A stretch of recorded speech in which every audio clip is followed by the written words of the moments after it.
topic that we're going to speak about today, which is confidence. Why? Because so many people that I speak to and many of my clients struggle with confidence in different ways at different levels, which creates different impacts to how much it holds them back. And the reason you might be thinking to yourself, well, who am I to talk about that? Is because I have been there. You know, early on in my career, but even from the time I was at school, I really lacked confidence in myself. I lacked self-belief, so much so that I was too shy or too scared even to answer yes, miss to the register when my name was called. And over time, although I became more outgoing with my friends, when I was put into a lot of situations that really mattered, so whether it was presenting, whether it was going out into the world of work, I struggled to exude any confidence at all. And that's why I wanted to share this with you today, because here's the thing. I often hear the phrase bandied around, which is fake it till you make it. Let me know in the comments if you've come across this before. And while you do that, let me just check on my phone that this is all streaming well. Let's have a look. Okay, yep, it's live, it's all working well. So fake it till you make it. How many of you have heard that before? How many of you have come across this before? And what does it actually mean for you? Let me know in the comments. And so for me, when I hear this, I say, well, okay, fake it till you make it. My question then is, at what point have you made it that you no longer need to fake it? And when you do make it, whatever that means for you, what has changed that allows you or enables you to no longer fake it?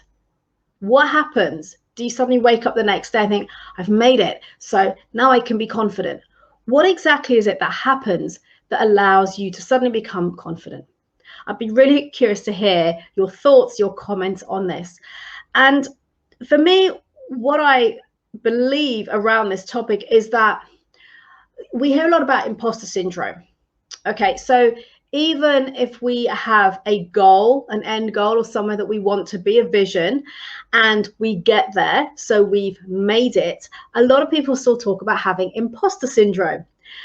So maybe they feel they're not deserving of what they've accomplished, of the role that they're in, the successes that they've had.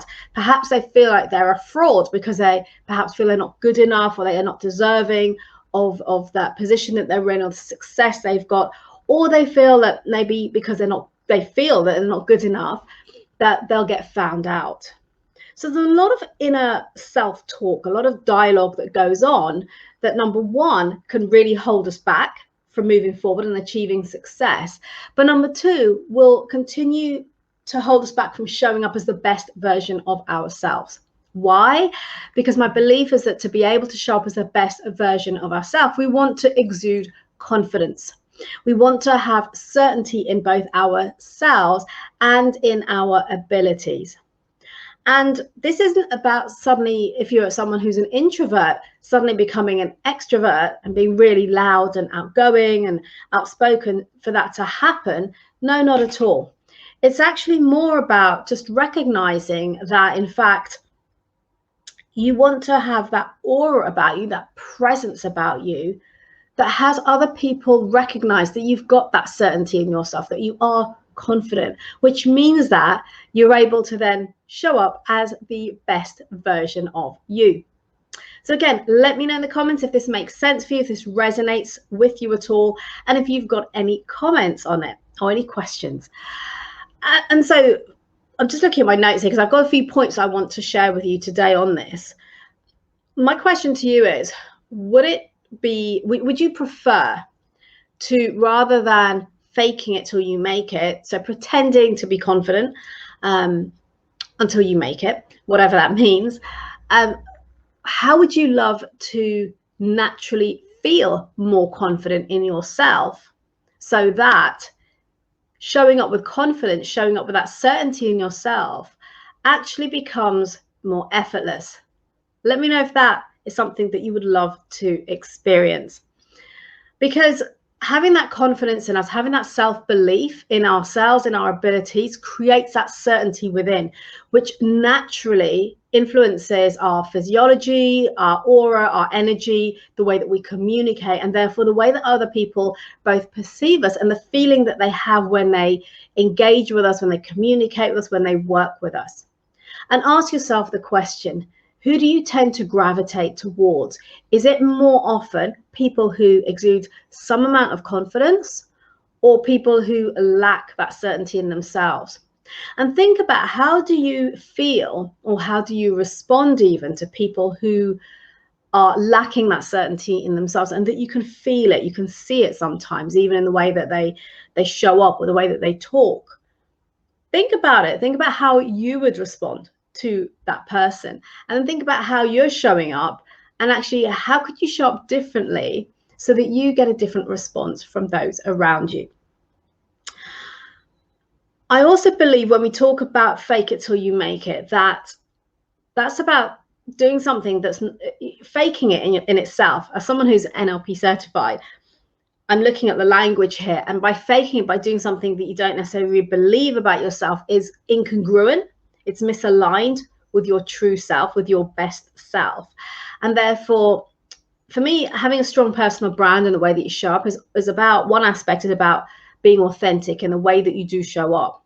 So how do you show up authentically, with congruency, and being aligned to your true and your best self? Well, I can assure you it's not about faking anything. So what can you do to show up with that confidence, that certainty in yourself? And I'd like to share with you today 4 things that you can take away, that you can start to implement to just shift, like changes, little changes in the way that you're showing up and what you're thinking about, that can help you to naturally feel more confident and have that certainty in yourself. So you show up with a level of assertiveness, of being in control of yourself and your work environment. And this might be really important for you if you're returning back to the office. There's a lot of people at the moment who are starting to gradually return back to the office, particularly here in the UK, as we're slowly coming out of the pandemic situation and things are easing. So you might be thinking, I haven't been in the office for so long, it's over a year, and you may have even lost your confidence. Someone who historically you were really confident in the way that you turned up at the office, the way that you came across to people, but actually now you're thinking, I'm not sure, because it's been so long since you've been in that environment. So what are some of the things that you can do to ensure that you do show up as your best self, feeling confident in the way that you're coming across with other people? Excuse me, the hay fever is killing me a little bit. Okay, so the 4 points I want to share with you today, and this is all about, just to remind you if you just joined, this is about confidence and no more faking it till you make it, but actually showing up with that confidence and certainty in yourself. Number 1 is to become more self-aware. And for those of you who've watched My Brand TV before, who've listened to my podcasts, or you know me personally, you will know I talk about this all at the time. Building up your self-awareness, your levels of self-awareness. And this is about becoming aware of the thoughts that you have, your inner dialogue, your self-talk, and what do you choose to focus on. So the first thing I invite you to do is become aware of how you're talking to yourself, and ask yourself the question, do you speak to, or would you speak to a child in the same way that you speak to yourself? Because oftentimes we beat ourselves up. We tell ourselves that we're not good enough, smart enough, pretty enough, that, who are we to do this, or we don't deserve this, to be in this position or to achieve that success.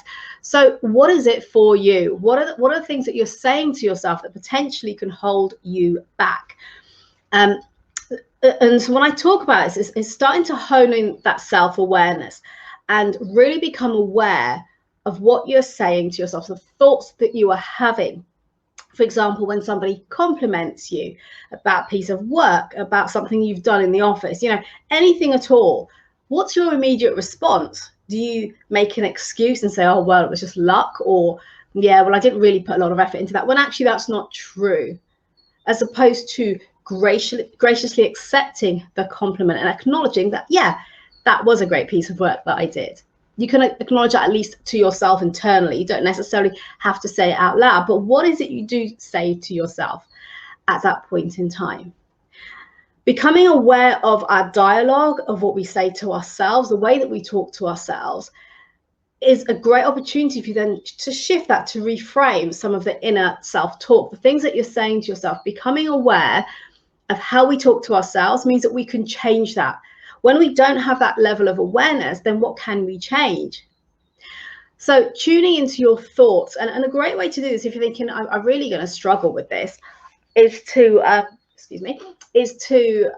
write down at the end of each day, make some notes, just reflect on the day and what happened, some of the experiences you came across or you had, circumstances, conversations, what went on for you that day at work, whether you're working remotely still or you're in the office, and ask yourself, what could I have done differently? How could I have handled that situation differently?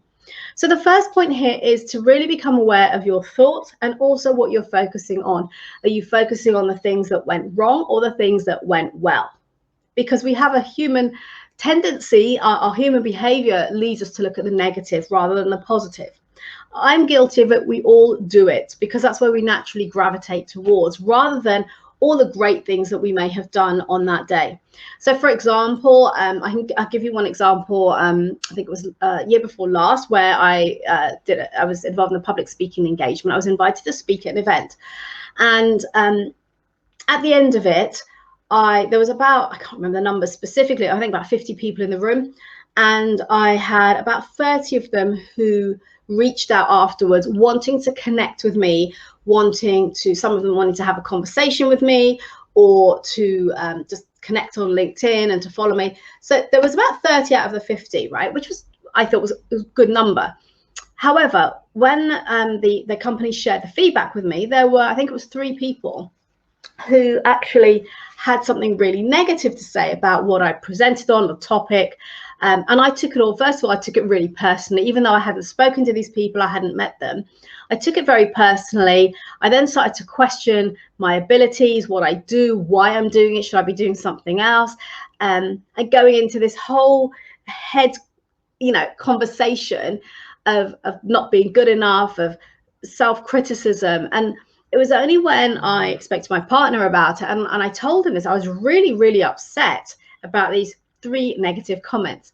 And he simply said to me, so what about those 30 people who wanted to connect, who shared some good feedback with you and want to connect with you and have a conversation for a reason?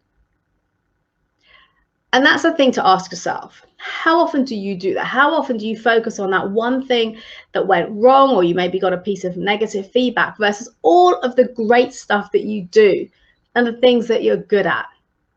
We are all guilty of doing this. So really start to check in with yourself and start to train yourself to focus on the positive, to recognize them and to embrace them. Okay, so that's point 1, is becoming self-aware, developing your levels of self-awareness. Number 2 is to manage your state. And I've talked about this for years. And I remember when I was still in my corporate job, and I used to mention it to one of my colleagues who oftentimes would get very, very stressed. And because we were working in sales, and as you can imagine, sales is quite a demanding, challenging environment to work in, and get stressed and then start reacting in a way that wasn't really resourceful or serving anyone in a good way. And I said, okay, just breathe, just calm down a little bit, just breathe. And this is something simple that you can all do really, really easily, is to be present. I mentioned just now about being in your head. Oftentimes we spend time in our head having that inner self-talk, that dialogue, putting ourselves down, criticizing ourselves. So start to be present with yourself and ground yourself. How?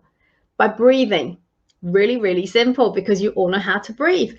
So all you want to be doing here is, when you feel yourself maybe getting nervous, or you're feeling anxious about an upcoming situation, perhaps you're going into a meeting where you're going to have to speak, or you're going to have to share something, perhaps you're going to be presenting, or you've got a one-to-one with your manager maybe, and you're feeling nervous about it. So whatever situation you're going into, perhaps you're in sales, you have to make a call, a difficult call, or you're a manager, you're having to have a difficult conversation. So any of those scenarios where you start to feel anxious, stressed, nervous, ground yourself. How? By breathing. And all you want to do is to take 3 long, deep breaths. So breathe in for the count of 4, hold for the count of 2, and slowly breathe out for the count of 4. And repeat that twice. So you've done it 3 times. And by doing that, your whole physiology will be impacted by that in a way that you then start to relax, or that tension that you're carrying, if you're nervous, if you're stressed, all of that will dissipate and your body will start to relax. You'll naturally feel more grounded. You'll feel more in control, which means that you'll feel more confident and have more certainty walking into that situation that may be an uncomfortable one, a difficult one, or a challenging one for you. So that's number 2. Number 2 is manage your state. And again, this comes from your self-awareness as well. So I'm sharing these 4 points with you in a logical order. First of all, you want to become self-aware, build your self-awareness of your thoughts, what you're focusing on, how you're showing up. Number 2, manage your state. How? By breathing. Take those long, deep breaths before you enter a particular situation and notice the difference of how you feel. And even if you're returning back to the office now after maybe the last 12 to 18 months at home, something you can do as you're walking towards the office is just breathing to calm yourself down, to relax yourself and to feel more grounded. Okay, number 3, the third point I'd like to share with you is that you want to have presence. You want to have gravitas. Why? Because think about the people that you are gravitating towards, that you're attracted to, you want to spend time around, you want to listen to. More often than not, they're the people who have presence. They have some amount of gravitas about them. So what can you do to increase or enhance, shall I say, your presence? And here's the thing, a lot of people believe, particularly when lacking confidence, and believe me, I've been that person too, is that people judge you based on what you say. But communication, here's the thing, communication is only 7% words.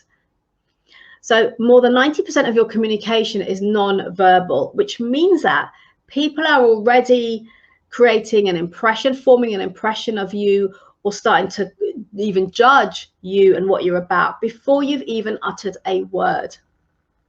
So you want to be really aware of your presence, the way that you carry yourself, the way that you're showing up. And this can be both on and offline. So some things that you can do here are, first of all, think about your posture. And start to be, again, becoming aware of how you're carrying yourself. You know, if you're someone who has a tendency to maybe walk on with your shoulders hunched, which people sometimes do without realizing it, is stand in the front of the mirror, just as you normally would, and then look at yourself and say, okay, what can I do to really open myself up to have that exude, is the word I'm looking for, exude that confidence in the way that you're simply standing. You want to stand firm on the ground. And I often share this when I'm mentoring people on public speaking, is to be very aware of how you stand, your posture, what we call your speaker stance, because oftentimes when we're not trained in this, we're not made aware of it. The way that we stand tends to be, so I'm going to do it now, you're not going to see me, but I'm doing it because I'm explaining it, so it helps me, is that we tend to stand with our weight on one leg. Women tend to do this a lot more. So you stand with your weight on one leg, and then the other leg is slightly bent. Or with guys, they might stand with their hands in their pockets, again, relaxed to one side. So stand in front of the mirror and observe the way that you stand naturally without giving it any thought. What you want to be doing is to be standing with equal weight on both feet. So you're fully grounded. Just this little alteration when you're going to speak in public can make a huge difference to the level of control that you feel, the certainty that you have in yourself as you go up to speak. And it also forms a different impression for others. It creates uncertainty when you're stood in a way that you're not fully grounded, you don't have both feet firmly planted on the floor. And I say hip width apart, with your feet facing forward. And this is something I always share within my training when it comes to public speaking, but it's something you could do even when you just walk into the office. You can do it when you're on online calls. Like at the moment, I'm standing as I'm speaking to you here on this live. So if you're on Zoom calls a lot, maybe get a stand if you haven't already, so you can put your laptop on that and to stand up. I'd also advocate standing if you have difficult calls to make, or you're on a sales call, or you have a difficult client to deal with and you have to have that conversation. Why? Because again, when you're standing and when you've got your weight equally on both feet and your legs are straight, you're not kind of stood to one side like this or the other, you carry authority within yourself, so you'll feel different. And even if you're on the phone, not necessarily stood in front of people in a room, but even if you're on the phone, although people can't see you, the difference will be felt. The authority you have, the certainty, the confidence in the way that you're coming across, in the way that you're communicating, the sound of your voice will all be impactful based on your body language. So practice it a little bit in front of a mirror, full-length mirror. Just look at how you stand. Think about how you stand when you get up to present at work, for example. Think about how you sit when you're on your Zooms or your team calls. Are you slouched to one side? Are you you're not really even aware of your posture? You want to be opening yourself up, because being open will attract people towards you. They'll want to gravitate to you. They'll want to be around you, to work with you, to get to know you, to have you in their network. There's all those different aspects of connection will be increased because you're showing up open. So you want to stand tall or sit tall. You want to have your shoulders back and your head up, almost imagining initially, if you feel that you tend to have your head down a lot, start to imagine that you've got a string at the top of your head pulling it, so it keeps you up like this. Let me know in the comments if any of this resonates with you, if you've tried any of this before, if you're finding it helpful, if any of it is things that you're going to take away and do day to day in your professional life or even in your personal life. I'd love to know. So that's number 3. It's about having that presence. So your posture, being aware of your posture and how you both sit and you stand. And as I said, it's not only if you're presenting in a formal way, but also just the way that you carry yourself when you walk into the office. You know, I've seen some people who walk in, they're looking down at the floor, they're hunched over, it's like the world is on their shoulders. And are you necessarily going to be drawn towards wanting to be around that person? Is there energy, a positive energy that you're getting from them? Yes or no? And be honest with yourself. How are you showing up for others? The other thing to mention here, also smiling. Smiling is kind of obvious, but thing we forget to do. I used to be that person who was always really, really serious because I lacked so much confidence in myself. I was just in my head the whole time, talking to myself with all this stuff about how I'm not good enough. So I never had reason to smile because I was internally beating myself up. So the thing that I started to do when I started to relax and to be more grounded was to smile. And it breaks the ice. It makes other people feel good as well. And it's a nice light energy that it brings into a room. And also remember, if you're someone who does lack confidence or that certainty in yourself, and maybe you get nervous, you get anxious if you have to speak up, oftentimes what we do, again, I'm guilty of this too, is that we speak really, really quickly because we don't want to be too exposed. We don't want to be out there and have everyone looking at us and listening to us. So we say what we want to say really quickly and then maybe sit back down. The problem is that your message, what it is you wanted to share, doesn't land well because you've rushed it. You've spoken really quickly. People might have struggled to follow what you said, to process it, to then be able to respond well to what you said. Or they might switch off because you're speaking so quickly and they can't really follow you, that they just switch off and start looking at their phone or getting distracted. So another thing in terms of how you come across and coming across with that confidence and certainty is to be mindful of the speed at which you're speaking at, particularly if you're speaking one-to-many. So particularly if you're on a group call or you're in a meeting or you're presenting and you're speaking to a number of people. Okay, so just as a quick recap, we've talked about number 1, becoming more self-aware, tuning into your thoughts and what you're focusing on, and your inner self-talk, that dialogue. What can you do to shift that to be more focused on positive things where you're being kind to yourself and not beating yourself up? Number 2 is to manage your state. What that means is to breathe slowly 3 times, to ground yourself, to relax yourself. So all your muscles, your whole physiology is relaxed, which makes you feel more in control and grounded. Excuse me. Number 3 is developing a greater presence. And this is how you show up in person, both on and offline. So whether you're on calls, whether you're in meetings, whether you're walking into the office, you're returning after 16 or 18 months at home, how can you develop more presence? Think about your posture. Think about the way that you carry yourself, the way that you stand, about smiling, and about the speed at which you communicate with people. So number 4 is more around recognizing that actually you have made it. You don't need to fake it anymore until you make it, because you've made it. You are good enough. You have got the talent. You have got the experience. You have got the skills, and you've got value to bring to the table. A topic that I think I spoke about either last week or the week before. So how can you improve or enhance this so that you genuinely feel naturally that you have that confidence?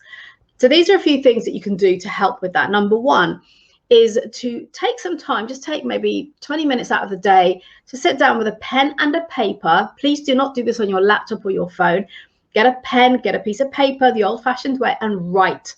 Because I'm not sure what it is, but there's something about when you're writing that it really reinforces what you're writing in your brain. The same as journaling, for those of you who've come across journaling or who do that already. So grab a piece of paper or a notebook and a pen. Take, say, 20 minutes on your own and just think about what are the successes that I have had over the last 12 months. They can be the smallest or the biggest wins. They can be accomplishments. What is it that you're proud of that you've achieved over the last 12 months? And it doesn't have to be work related. It could be a personal thing. It could be something related to a hobby, a sport. You know, it doesn't only have to be work related. The point being that taking the time to reflect on this and to write it down reinforces how good you are. Because as I mentioned earlier, we're prone to focusing on the negatives, the things that we're not good at, the things that didn't go well. And we often overlook the things that went really well for us. So by taking the time to write things down, it starts to reinforce it into the brain and to remind us on a regular basis that, yeah, I am good enough. I have got value to bring. I am good at what I do. I am talented. I have that experience. I've got the skills. So take the time to do that. So write down successes, your wins, your accomplishments over the last 12 months. Think about what you're most proud of. What have you accomplished that you're really, really proud of? Or something that you didn't expect to do well or to achieve. And then think about, I mentioned journaling, but start to write on a daily basis some of the small and big wins that you have on a day-to-day basis. And when I talk about a small win, it could be something simple like, you know, you smiled at a stranger on the train and they smiled back. Because imagine how that person felt.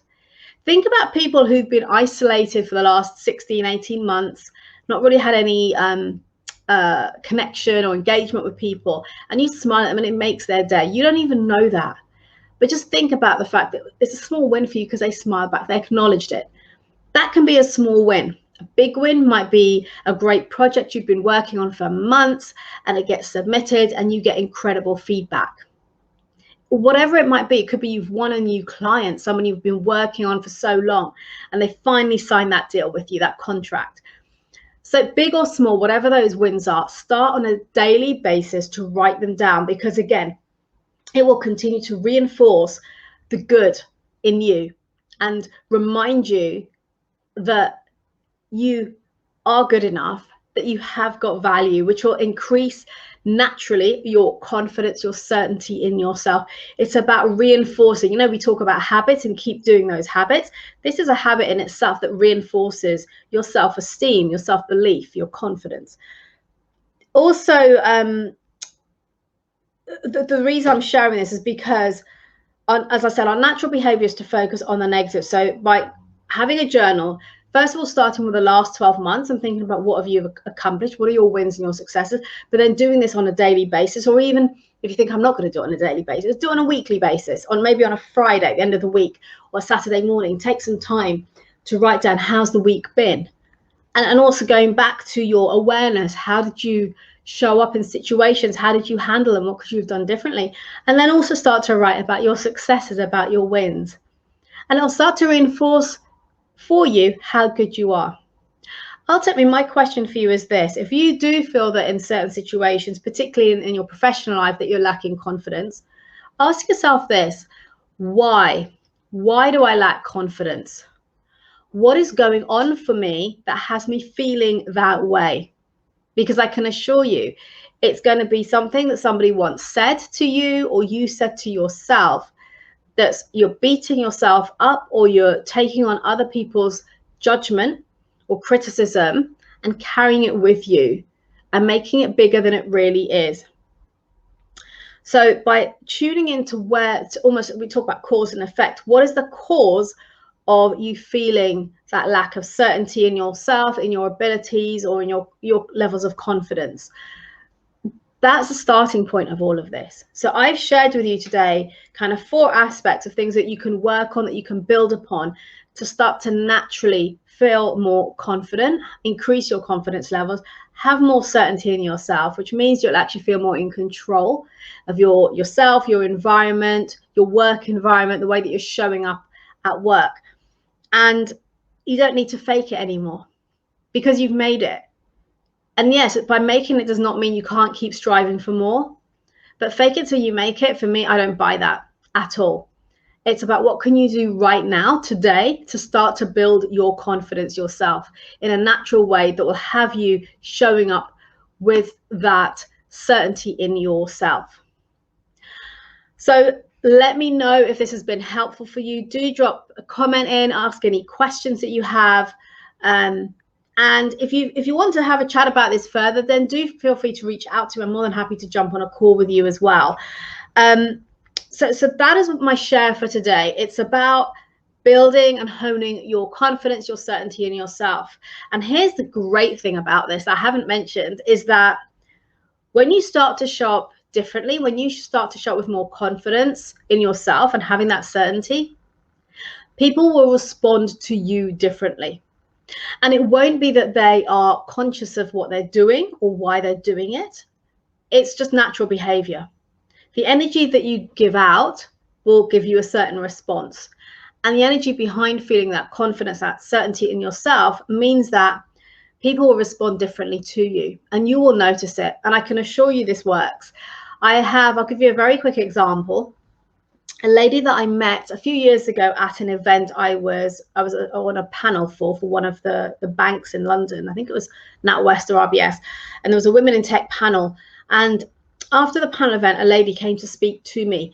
And I could tell by her whole demeanor that she lacked a lot of confidence. You know, she was quite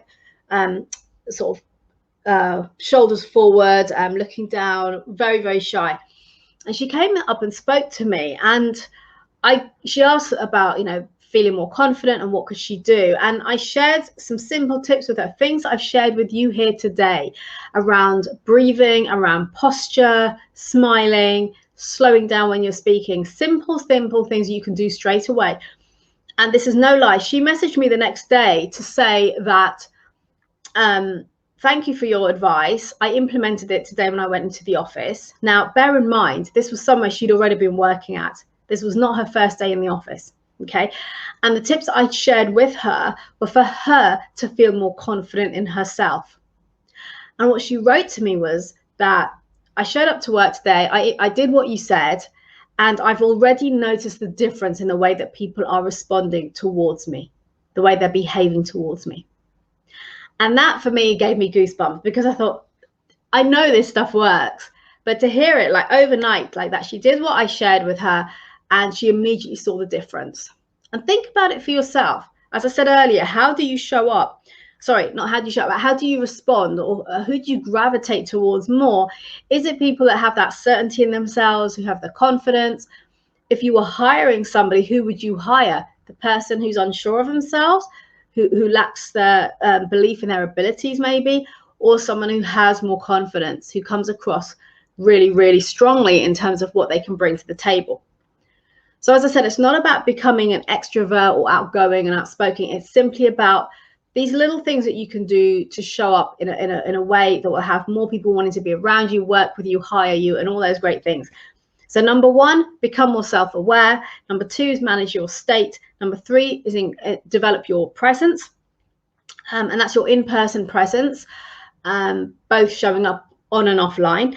And number 4 is to recognize your abilities, to start to write down your successes, your wins. And that's it for today. So I hope this has been helpful. Let me know in the comments, and if you're watching this on replay, do share your takeaways from this and if this has been helpful for you. And before I go, I just want to let you know that next week, so same time, same place on My Brand TV, live here on LinkedIn and Facebook, I will be having a really special guest join me, who is a top 40 under 40 business achievement award winner. And he will be sharing with us how you can elevate your brand using LinkedIn and the importance of your social presence when it comes to building a strong personal brand. So it complements what I'm all about, which is how you show up in person, you as a human being, and how you come across your own brand. But how do we then transition that onto LinkedIn, to your social media presence, so that you continue to build that brand and to make sure it's aligned with who you are and how you show up. So do put a note in your diary to join me next Thursday at 12:30 UK time to have that conversation and join in and ask some questions. So until next time, remember to build your influence, to make an impact, and to be remembered for all of the right reasons by showing up as the best version of you. And in the meantime, do remember that my playbook will be available very, very soon. So do grab your copy, register on the link that Sharon has kindly shared in the comments for you. Do register for that and you will get your copy sent to you very, very soon. It's all about my unique personal brand blueprint. It talks about different aspects that I feel are important to master when it comes to building a powerful personal brand so that you can advance your career and increase your earning potential. So do check that out, do register for it, and I look forward to seeing you next week. Until then, enjoy the sunshine if you're in the UK or you're somewhere where it's beautiful and sunny like it is here, and have a good week. I'll speak to you very, very soon. Take care.